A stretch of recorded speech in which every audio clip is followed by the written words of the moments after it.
In this video, we're going to show you how to access the 3 different setting screens for the multi-gauge, and also showing you how to change the screen layout on the 2 completely configurable screens. So the first step is the system setup menu. You move the switch on the hand controller down to set and press and hold the record button. As you see, we're in the system setup menu. You use the center button to navigate down. If you'd like to change a setting, hold the record button quickly, and either the peak or dim can change a setting. So next up, if you want to get out of this menu, move the switch on the hand controller back up to play, and it takes you back. Now we're going to the warning setup screen. Again, switch down to set, press the record button just quickly as opposed to holding. You're in the warning setup menu, and you can navigate down using the record button. If you'd like to make changes to a setting, again, once you're finished in here, back up to play. The third and last configuration is display setup, which is the buttons on the screen itself. Press both at the same time. Set will navigate down. If you'd like to change a setting, press select. To exit this, press both buttons at the same time. Okay, now we'll move on to changing the screen layouts. Okay, the next step is we're going to show you how to change the screen layouts on the gauge itself. So if there's certain sensors or readouts not displaying with the default layouts, we'll show you how to change them to what you would like, along with some different styles that they can be displayed as. So the first thing to note is there's 4 selectable screen layouts on the gauge itself. The first one you can see on the screen now is the one that will load when you initially install the gauge. This is called street screen. Now to change between them, you use the select button on the gauge itself. So as I said, we're on street screen. This is gauge 1. This is gauge 2. And this is time attack. In the manual they will be named like this, so when you see the references to street, gauge 1, gauge 2 and time attack, that's what those references are for. So let's go back to the street screen. Now the other thing to note is both the street screen and the time attack screen can only have the top cells changed. So the readouts that are on there currently, boost and EGT, they are the only ones that can be changed. But gauge 1 and gauge 2 can have every readout changed, and the styles as well. We'll go back to time attack, again the same as street, only the tacho can be changed on this one. So what we might do now is navigate to gauge 1 and show you how to change the readouts. So to enter the screen layout configuration, the first step is to move the switch down to the set position once again and press the peak and dim button at the same time. This now enters in screen layout configuration mode. Now we have 6 cells in total here on the screen. To navigate between the cell that you would like to change, you use the peak button. As you can see, this is navigating between the 6 cells. Now, if we'd like to just change one of the cells, the first thing we do is move to the cell that we'd like to be at. So we're going to make a change to the boost.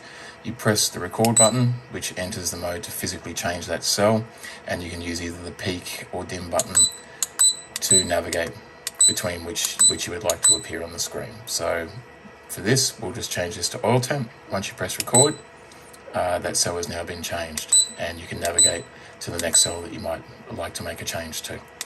The next thing is the size or layout style. So what you can also do is make the top row a single readout instead of 2, which when you press the dim button, this, when on the selected cell, will change between styles. So if you notice that it goes across the entire screen now, when you hit the record button, this changes the style to a big readout across the top. So it's now the same process where you can navigate with the peak and dim to which you would prefer and hit record to set. Now the next thing is there is for the temperature readouts. So this would be for oil temp, water temp, IAT and transmission temp. If you'd like a graph style display, basically the same process, which is you navigate to top and when you see this is actually going to be the graph style. So you press record, and there you go, IAT is now a graph style. So that's the three different style of readout displays that you can have. So bear with me. So as you can see there now, we've got a nice graph reading for IAT, we've got air fuel and the others. So it is possible to do this, if you bear with me. Okay, so we're going to change this back to a single readout like that. Now you can do this. You can have two large readouts, two small readouts down the bottom. As you saw before, you can also have a, bear with me, you can do this. You can also do this. And that just gives you an idea of the different ways that you can lay out the screens. So we'll just go back up and change this back, like this. And that gives you an idea how you can actually just change the screen layouts. Now, once you've actually changed the layout and you've got it configured the way that you would like, all you need to do is move the switch back up to play, and that configuration is now saved. So now we've explained how to change the screen layout on gauge 1 and gauge 2. As I mentioned earlier, gauge 2 is also completely configurable. You can change everything on there. It's just the time attack and Street 1 screens that can only have the top two cells changed. Now, we do have two versions of this product. The version 2.5 was released in January of 2021. The version 2 is the same process for doing this.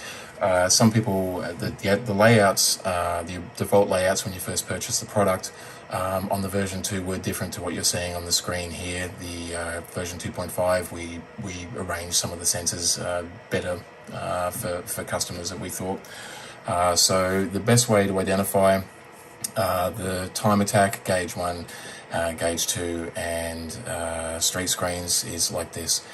The odometer and trip will only ever display on the street screen, and on the time attack screen, best time and time will be down there. So as long as you don't see time or odometer, you know that you're on either gauge 1 or gauge 2, and they're completely configurable. So this pretty much concludes the video for getting into the three different configuration menus and changing the screen layout.